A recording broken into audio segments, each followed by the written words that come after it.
Es un placer dirigirme hacia todos ustedes con el seminario número 3 de aminoglicósidos, trimetropinsulfametoxazol y quinolonas. En este seminario vamos a ver los puntos más importantes de estos medicamentos, los cuales son los mecanismos principales de acción, los efectos adversos, vamos a ver la dosificación en pediatría y también su clasificación. Como primer grupo tenemos los aminoglicósidos, que es uno de los principales fármacos en el tratamiento de infecciones causadas por bacterias gram negativas aerobias. Este grupo de antibióticos no afectan a anaerobios, por tanto afectan poco o casi nada a la microbiota intestinal, y en gram negativos estas bacterias dan un poco de resistencia ante estos medicamentos. Estos antibióticos se deben de dar acompañados de otro antibiótico, la cual haga una inhibición de la síntesis de la pared celular, como por ejemplo los betalactámicos o un glucopéptido. Y esto es para el fin de facilitar que el antibiótico, o sea el aminoglicósido, entre a la bacteria. Tenemos su mecanismo de acción, que son bactericidas de acción rápida, y la destrucción de las bacterias depende de su concentración. Inhibe la síntesis de proteínas específicas de la subunidad 30S y 12S del ribosoma, específicamente la 12S en la estreptomicina. También los aminoglicósidos son bactericidas con efecto posantibiótico. Esto quiere decir que a pesar de que tenga una concentración mínima inhibitoria a nivel plasmático, siempre va a tener efecto bactericida. También tenemos la resistencia microbiana a los aminoglicósidos. Las bacterias pueden ser persistentes debido a la falta de penetración intracelular del antibiótico, la inactivación del fármaco por enzimas bacterianas o también a la escasa afinidad del fármaco por el ribosoma bacteriano. Tenemos el espectro aquí en esta parte más general de los principales aminoglicósidos, que va a ser bacilos gram negativos aerobios, y los que van a abarcar mejormente estas bacterias van a ser la gentamicina, la tobramicina, kanamicina, netilmicina y la amicacina. Y tenemos algunos efectos adversos de estos aminoglicósidos, lo cual tenemos la toxicidad vestibular y coclear, lo cual le llamamos ototoxicidad, en la cual puede perder la audición e incluso afectar la región vestibular del octavo par. También un efecto secundario es la nefrotoxicidad, también, que es reversible y puede ser irreversible, bloqueo neuromuscular, escaso potencial alergénico y molestias gastrointestinales, y también puede ser teratógeno. Aquí tenemos la clasificación de los aminoglicósidos. Como podemos ver, se divide en 4 grupos. El grupo 1 o aminoglicósidos clásicos contiene los antibióticos estreptomicina y dehidroestreptomicina. El grupo 2, o también llamado de espectro amplio, tenemos a la kanamicina, gentamicina, tobramicina y amicacina. En el grupo 3, o de uso tópico, tenemos a la neomicina y a la paramomicina. Y en el grupo 4, que este es un grupo a los cuales se les conoce como semejantes a los aminoglicósidos, tenemos a la espectiomicina. Aquí tenemos los usos terapéuticos de la gentamicina y de otros aminoglicósidos. Aquí en esta tabla hemos puesto los principales antibióticos que se utilizan de este grupo.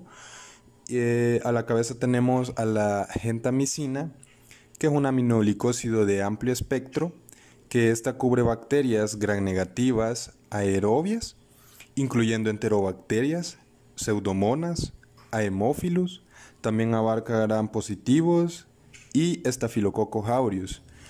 Algunas de las patologías en las cuales se puede utilizar van a ser alguna infección de vías urinarias, una meningitis, una neumonía, una endocarditis bacteriana, incluso en la septicemia se pueden utilizar.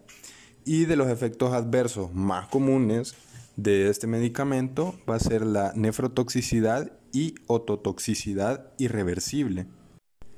Tenemos también a la tobramicina, que como menciona aquí es similar a la gentamicina y es bastante usada en las infecciones respiratorias, principalmente causadas por fibrosis quística. Y este medicamento tiene una mejor actividad contra pseudomonas. La micacina, el tratamiento inicial de infección extrahospitalariamente se utiliza mucho infecciones intrahospitalarias y este va a abarcar a bacilos gram negativos aerobios. Y tenemos que la micacina es un derivado de la kanamicina y tiene también cierta efectividad contra pseudomonas y produce también de los efectos adversos una otoxicidad, una hipoacusia y nefrotoxicidad. La netilmicina se utiliza en infecciones graves que son debidas a enterobacterias susceptibles y bacilos gram negativos aerobios. La streptomicina es para infecciones infrecuentes.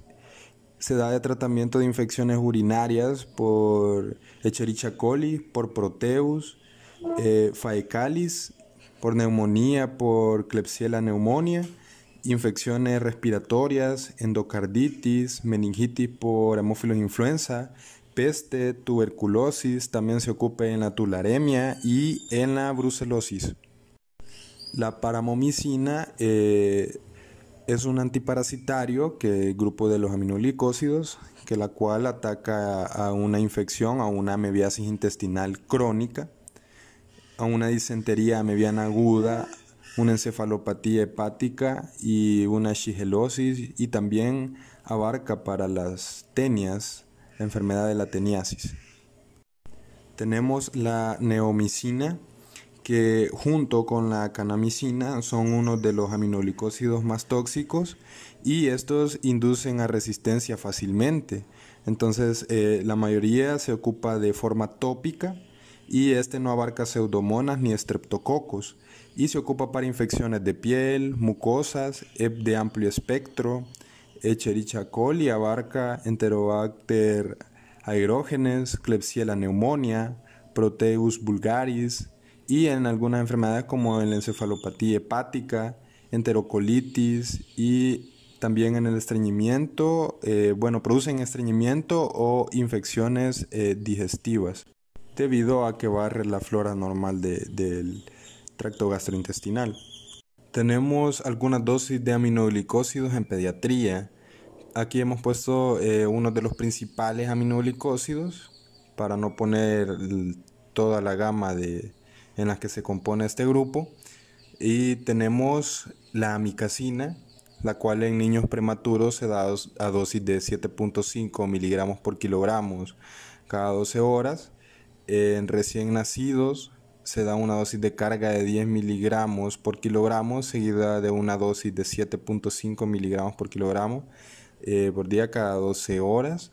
Y en niños mayores de 2 semanas, la dosis es de 5 miligramos por kilogramos por día cada 8 horas o 7.5 miligramos por kilogramo por día cada 12 horas. En niños y en adolescentes menores de 18 años, la dosis va a ser de 5 miligramos por kilogramo por día cada 8 horas o 7.5 miligramos por kilogramo por día cada 12 horas, y esto de vía parenteral. La dosis de streptomicina va a ser de 20 a 30 miligramos por kilogramo por día, hasta una dosis máxima de 500 miligramos en 24 horas. En la gentamicina tenemos varias dosis según el tipo de edad, ¿verdad? En prematuros o recién nacidos a término hasta una semana de edad, la dosis va a ser de 5 miligramos por kilogramo por día en una dosis al día, ¿verdad? Y en lactantes y en recién nacidos de más de una semana, la dosis va a ser de 7.5 miligramos por kilogramo por día en 1 o 2 dosis al día. Y niños y adolescentes, la dosis va a ser de 6 a 7.5 miligramos por kilogramo al día en 1 a 2 dosis al día. La dosis de neomicina en neonatos es de 100 miligramos por kilogramo por día, dividido cada 6 horas. Y en niños va a ser de 50 a 100 miligramos por kilogramo por día, cada 6 a 8 horas, máximo 12 gramos al día. De esa cantidad no debemos pasarnos. Y la paramomicina por vía oral, como si recordamos anteriormente, es un buen antiparasitario que abarca principalmente la mebiasis y la teniasis. En la mebiasis se va a ocupar una dosis de 25 a 35 miligramos por kilogramos por día, administrados en 3 dosis y durante un periodo de 5 a 10 días. En la disentería se va a dar una dosis de 35 a 60 miligramos por kilogramo por día, divididos en 2 a 4 tomas durante 7 días. Y en la teniasis se administrará una única dosis de 44 miligramos por kilogramo, tomándose 11 miligramos por kilogramo cada 15 minutos. Antes de empezar con el siguiente grupo de antibióticos, solo recordar que la principal vía de eliminación de los aminoglicósidos es por vía renal en un 90%. Ahora entrando con las sulfonamidas, aquí vamos a ver que se encuentra el trimetopin sulfametoxazol, debido a que es una combinación de medicamentos. Y las sulfonamidas lo que tienen es una actividad antimicrobiana para bacterias gram positivas y gram negativas. Eso significa que abarca estos dos grandes grupos de bacterias, y se clasifican las sulfonamidas con base a su rapidez con la que son absorbidas y excretadas. Se clasifican de absorción y excreción rápida, y en esas tenemos el sufixoxazol, el sulfametoxazol y la sulfadiazina. Y las que se absorben y actúan poco en la luz intestinal tenemos la sulfasalacina. Se utiliza por vía tópica, tenemos aquí dos sulfonamidas, que es la sulfacetamida y la sulfodiazina argéntica. Y la de este grupo, que es de acción prolongada, es la sulfadoxina. El mecanismo de acción de las sulfonamidas, recalcando principalmente que estos antibióticos son bacteriostáticos, y eso significa que lo único que hacen es detener el crecimiento de las bacterias, no la eliminan. Y son inhibidores competitivos de la hidropteroato sintasa, que es una enzima que se encuentra en la bacteria que provoca la incorporación del ácido para-aminobenzoico, abreviado como PABA, en el ácido dihidropteroato sintasa, que es precursor del ácido fólico. Tenemos la resistencia bacteriana a las sulfonamidas, y va a ser principalmente por mutaciones y selecciones aleatorias que se den en la bacteria, ¿verdad? Ya sea por transferencia de la resistencia o por medio de los plásmidos, y también por consecuencia de modificación enzimática de la célula bacteriana. El espectro de las sulfonamidas es que estas van a abarcar principalmente a bacterias gram positivas y a gram negativas, y algunos microorganismos que son sensibles in vitro a las sulfonamidas, específicamente van a ser el Streptococcus pyogenes, Streptococcus pneumonia, Haemophilus influenza, Haemophilus ducreyi, la nocardia, Actinomyces y Chlamydia trachomatis. Antes se utilizaba bastante estos medicamentos, estos antibióticos, para infecciones meningocócicas, lo cual ahora ya no se hace o se restringe un poco más debido a que presenta una gran resistencia con la mayoría de cepas aisladas de Neisseria meningitidis de los serotipos B y C. Las sulfonamidas tópicas se utilizan mucho en el área médica, principalmente en los niños. Para las quemaduras se ocupa la sulfadiazina de plata, también se puede ocupar para una vaginitis, incluso para infecciones oculares, la sulfacetamida oftálmica. También se puede utilizar para una enfermedad inflamatoria intestinal, y en este caso se usa la sulfasalacina, que el nombre comercial es la Falacine y esto ayuda como antiinflamatorio. El uso terapéutico de las sulfonamidas, aparte de las ya mencionadas, tenemos que se utiliza para las infecciones de vías urinarias, para la nocardiasis, para toxoplasmosis y también se ocupan para profilaxis. Principalmente van a ser igual de efectivas como las penicilinas orales para profilaxis. Se ocupan para prevenir infecciones estreptocócicas y la fiebre reumática cuando son recurrencias en los niños. Algunos efectos adversos de las sulfonamidas en el área pediátrica tenemos hipotiroidismo, hepatitis, anormalidades del aparato urinario, anormalidades del sistema hematopoyético, porque exacerba las porfirias, reacciones de hipersensibilidad y hay diversas reacciones también como anorexia, náuseas, vómitos de recién nacidos, especialmente en los prematuros. Y las sulfonamidas provocan la separación de la bilirrubina de la albúmina plasmática, debido a que estos antibióticos dan una alteración en el grupo hemo. Y también tenemos las interacciones farmacológicas que son bastante frecuentes con este grupo de medicamentos, como por ejemplo potencian a anticoagulantes e hipoglucemiantes orales, también los diuréticos tiacídicos, la fenitoína y uricosúricos. En esta diapositiva tenemos las dosis de sulfonamidas en pediatría, principalmente de una de las más utilizadas y en las patologías en las que más se utilizan también, como pueden observar. La sulfisoxazol para infección de vías urinarias en niños menores de 2 años. El tratamiento con estos medicamentos está contraindicado, a excepción de la toxoplasmosis congénita, que es la enfermedad en la que se administra concomitantemente con pirimetamina.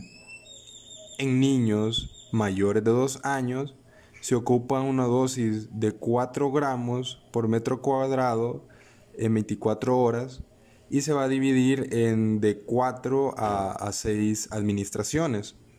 La dosis de mantenimiento que se le da a estos niños es de 150 miligramos por kilogramo en 24 horas. La dosis máxima no debe de exceder los 6 gramos por día. En la meningitis meningocócica, como terapia adyuvante con streptomicina parenteral, en niños mayores de 2 meses la dosis va a ser igual que la anterior, ¿verdad? 4 gramos sobre metro cuadrado en 24 horas de 4 a 6 administraciones al día. La dosis de mantenimiento va a ser igual que la anterior, de 150 miligramos por kilogramo en 24 horas y la dosis máxima no debe exceder los 6 gramos por día. En la otitis media aguda debida a Haemophilus influenza, cuando se utiliza concomitantemente con dosis adecuadas de penicilina o eritromicina, se va a administrar en niños mayores de 2 meses 4 gramos por metro cuadrado en 24 horas de 4 a 6 administraciones. La dosis de mantenimiento es de 150 miligramos por kilogramo al día y la dosis máxima siempre va a ser no exceder los 6 gramos al día.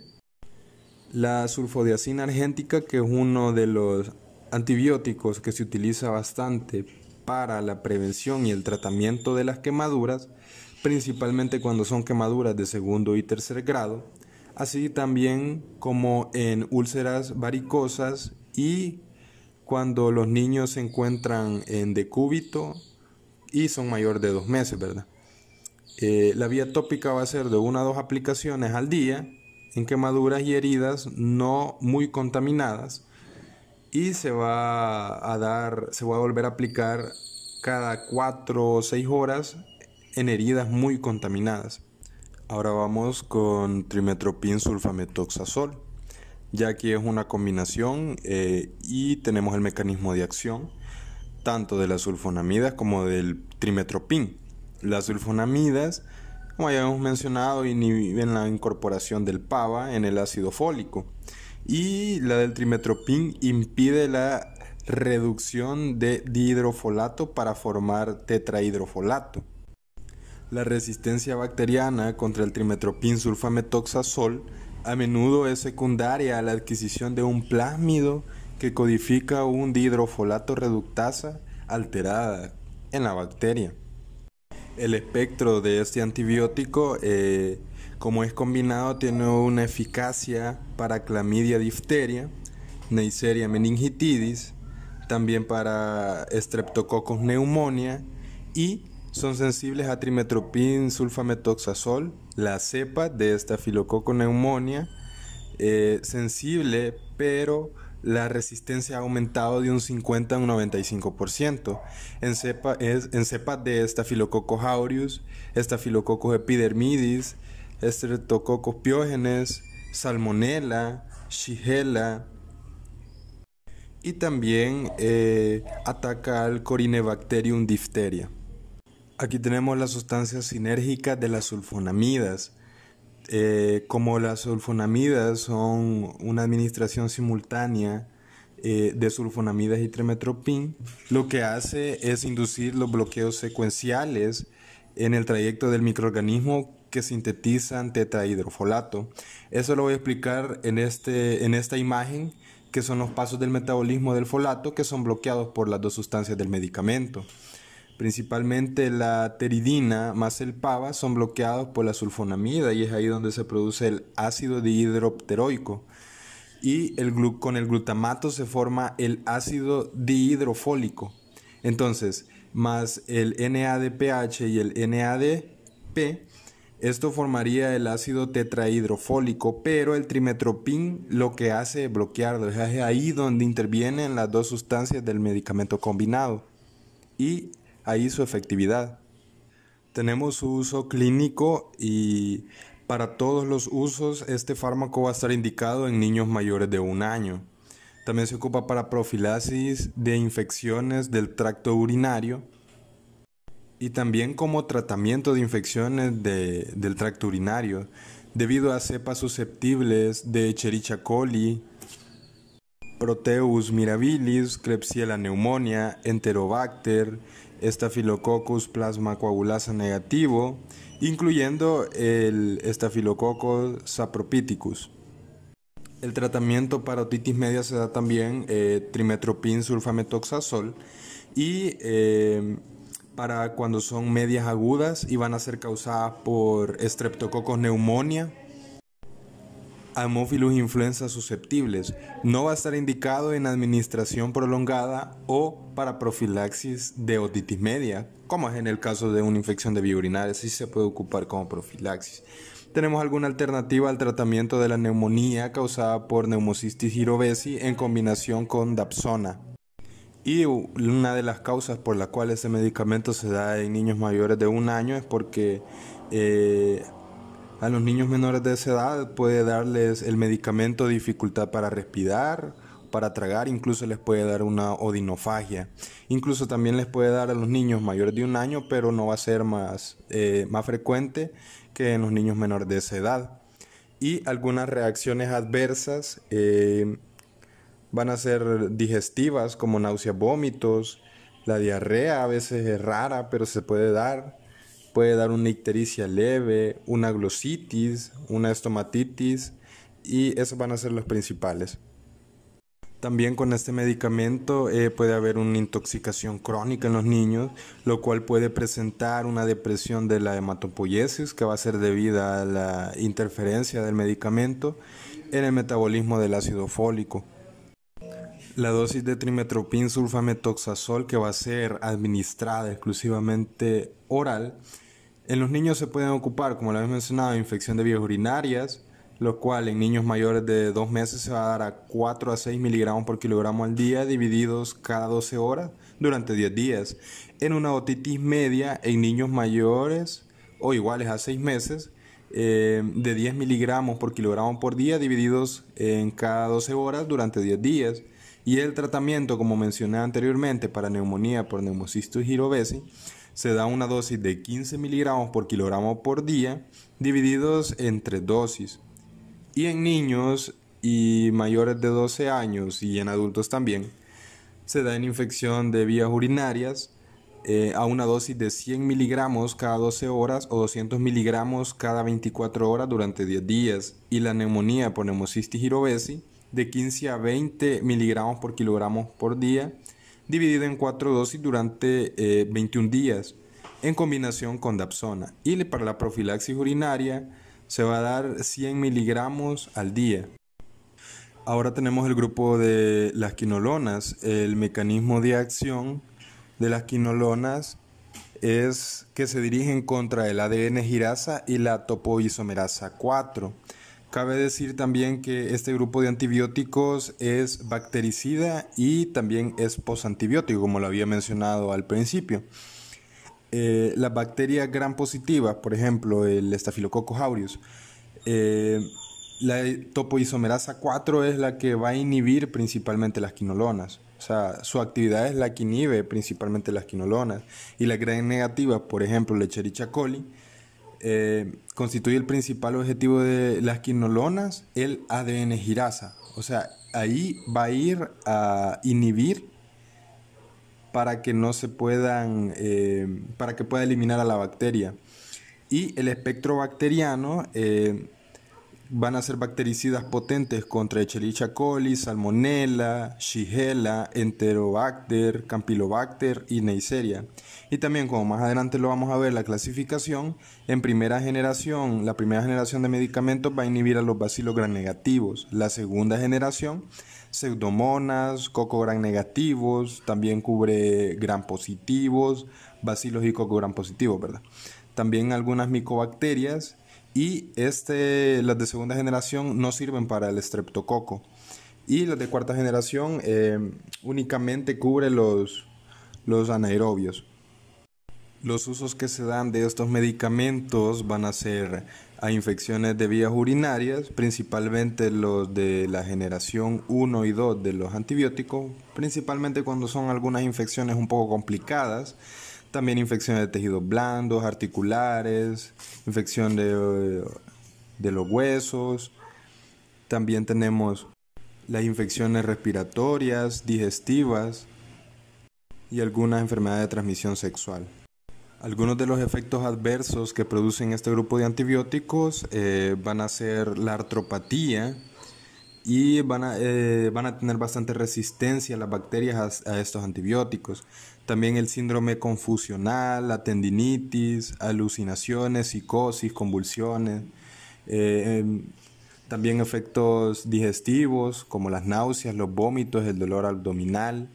Puede ser una causa de colitis por Clostridium difficile. También pueden producir prolongación del QT en el electrocardiograma, una hipoglicemia y puede producir una fotosensibilidad en los niños. Aquí tenemos la clasificación de las quinolonas. Como podemos observar, se divide en quinolonas, que son también llamadas antiguas, y son las de primera generación, y tenemos las fluorquinolonas, las cuales son las también llamadas nuevas y abarca los de segunda, tercera y cuarta generación. En las quinolonas de primera generación tenemos el ácido nalidíxico y el ácido pipemídico, los cuales son vía oral, y algunas de las bacterias en las cuales hacen su efecto bactericida van a ser gram negativos como Escherichia coli, Proteus, Klebsiella, Enterobacter, Serratia, Citrobacter, Salmonella y Shigella. Los de segunda generación tenemos el norfloxacino, que es vía oral, ciprofloxacino vía oral y endovenoso, y el ofloxacino. Y como podemos ver en la tabla, abarca a gram negativos, a coco gram negativos, gram positivos como el Staphylococcus aureus y Staphylococcus epidermidis, y otros como el Acinetobacter. Y los de tercera generación, que los hemos escuchado bastante, como el leofloxacino y el tosulfloxacino. El leofloxacino puede ser vía oral o endovenoso, y algunas de las bacterias que este abarca van a ser gram negativos, incluyendo pseudomonas, gram positivos como Streptococcus pyogenes y neumococo resistente a penicilina, Y tenemos los de cuarta generación, los cuales tenemos el moxifloxacino y el gemifloxacino. También el gatifloxacino. Y abarca a las anteriores bacterias que abarcan los otros grupos de generaciones de quinolonas. Y también gram positivos como Streptococcus pneumoniae, resistente a penicilina, Staphylococcus aureus y Mycobacterium tuberculosis. Aquí tenemos dosis de uno de los principales medicamentos y los que más se utilizan de las quinolonas, que va a ser el ciprofloxacino, que se ocupa para fibrosis quística por vía oral o intravenosa, y en vía oral va a ser 40 miligramos por kilogramo por día, divididos en 12 horas, y la dosis máxima va a ser de 1500 miligramos por día. La vía intravenosa va a ser de 30 miligramos por kilogramo por día, divididos cada 8 o 12 horas, y la dosis máxima de 1200 miligramos por día. También se ocupa para infecciones de vías urinarias complicadas. Intravenoso va a ser de 18 a 30 miligramos por kilogramo de peso al día, cada 8 horas, durante 10 a 21 días. Máximo al día 1200 miligramos. Y vía oral va a ser de 20 a 40 miligramos por kilogramo al día, cada 12 horas, durante 10 a 21 días, y la dosis máxima 1500 miligramos por día. Otras infecciones se puede utilizar por vía oral de 20 a 30 miligramos por kilogramo por día, dividido en 2 dosis, máximo 1.5 gramos por día, y endovenoso 20 a 30 miligramos por kilogramo al día, repartido 2 veces al día, dosis máxima 800 miligramos por día. También en los neonatos se puede utilizar la ciprofloxacina de 10 miligramos por kilogramo por dosis, cada 12 horas por vía intravenosa para infecciones gram negativas, como es el caso de Pseudomonas o Staphylococcus aureus. Y en esta última se va a utilizar de 10 a 60 miligramos por kilogramo por día. También tenemos el levofloxacino, que este puede ser útil para infección causada por microorganismos multiresistentes, o no hay disponible otro agente alternativo. O sea, cuando ya no encontramos otro antibiótico lo cual pueda eliminar cierta bacteria específica, se puede utilizar el levofloxacino. Obviamente que abarque esas bacterias, ¿verdad? En lactantes mayores de 6 meses y en niños menores de 5 años, la dosis del levo va a ser de 10 miligramos por kilogramo de peso cada 12 horas al día vía oral, y esta va a ser kilogramo por día, ¿verdad? Niños mayores de 5 años va a ser de 10 miligramos por kilogramo por dosis cada 24 horas. Dosis máxima de 750 miligramos por día. Aquí tenemos las bibliografías que ocupamos para dicho seminario y muchas gracias por su atención prestada.